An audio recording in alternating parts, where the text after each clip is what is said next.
Today is day 2 of the Parikrama, the toughest and the most rewarding day of this sacred journey. We start early from Dirapuk Monastery, just as the first light of dawn touches the mountains. The night here is freezing cold, and most yatris wake up tired, but the very first sight of the north face of Mount Kailash fills everyone with fresh energy. The mountain glows in the morning sun, so powerful, so divine, as if Lord Shiva himself is blessing the path ahead. The air is thin, every breath feels heavy, but there is a vibration, a spiritual force that keeps us moving. Some pilgrims quietly sip hot tea, some cover themselves fully against the icy wind, and many start the walk with a soft chant of Om Namah Shivaya, Om Namah Shivaya. That rhythm of prayer echoes through the valley, giving courage with each step. We know this day will test us. From here begins the long climb to Dolma La Pass, the highest point of the yatra. The path ahead is narrow, rocky, and steep, but the devotion in every heart is stronger than the fear of difficulty.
From Dirapuk, the climb begins slowly but steadily. For the first few steps, the path seems manageable, but as the altitude rises, every breath becomes heavier and every step feels longer. After trekking for more than 3 hours, the body starts to feel the pressure of the mountain. It is then, from a long distance, we finally get our first glimpse of the Dolma La Peak. The sight is breathtaking. The narrow rocky path ahead is decorated with thousands of colorful Tibetan prayer flags, fluttering wildly in the icy wind. Red, blue, green, yellow, and white, the colors dance against the white snow, carrying prayers across the mountains. Each flag is said to hold a prayer for peace, compassion, and strength, and seeing them from far away gives us fresh hope that the goal is near. But even though Dolma La looks close, the journey towards it is anything but easy. The slope becomes steeper, and oxygen becomes thinner. Every pilgrim moves slowly, sometimes just a few steps before pausing to catch their breath. Some sit by the rocks to rest, others lean heavily on their walking sticks. The mountain tests everyone equally, young or old, strong or weak. The wind whistles sharply in our ears, carrying with it a chill that cuts through layers of clothing. Yet, the sound of Om Namah Shivaya never stops. In fact, as we move closer, the chanting becomes louder, stronger, as if the group draws energy from one another. Looking up, the flags at Dolma La seem to call us forward. They remind us that many pilgrims before us have walked the same path, faced the same struggles, and yet made it through with faith. And so, step by step, with tired legs but determined hearts, we continue our climb, knowing that the holiest point of the yatra awaits us just beyond that ridge.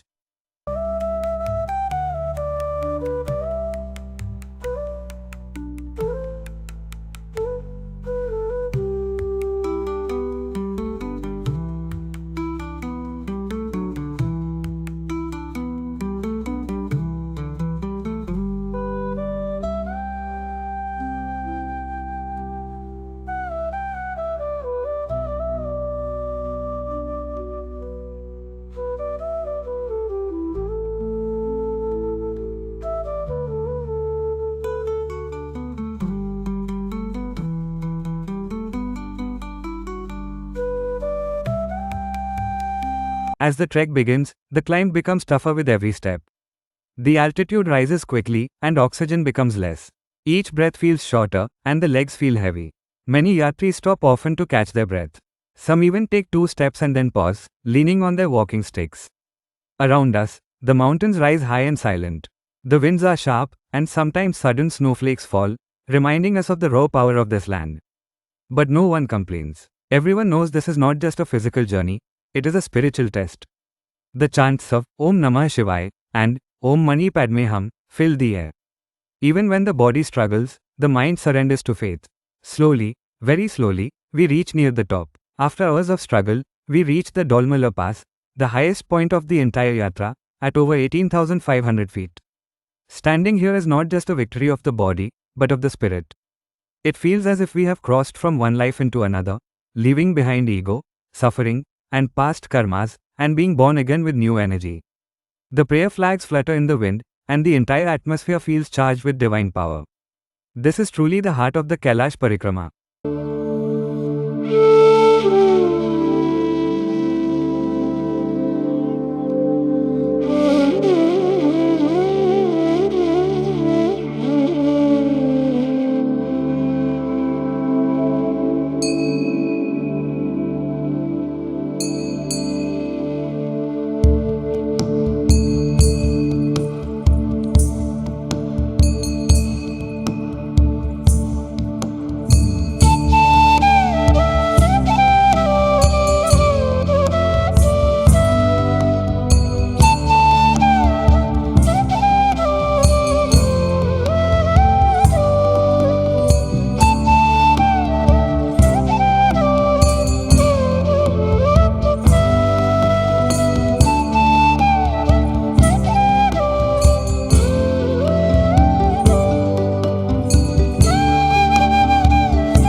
After hours of climbing, struggling against the steep slopes and thin air, we reach a point where the path suddenly opens, and there, hidden among the rocks and snow, lies the sacred Gauri Kund, the lake of compassion.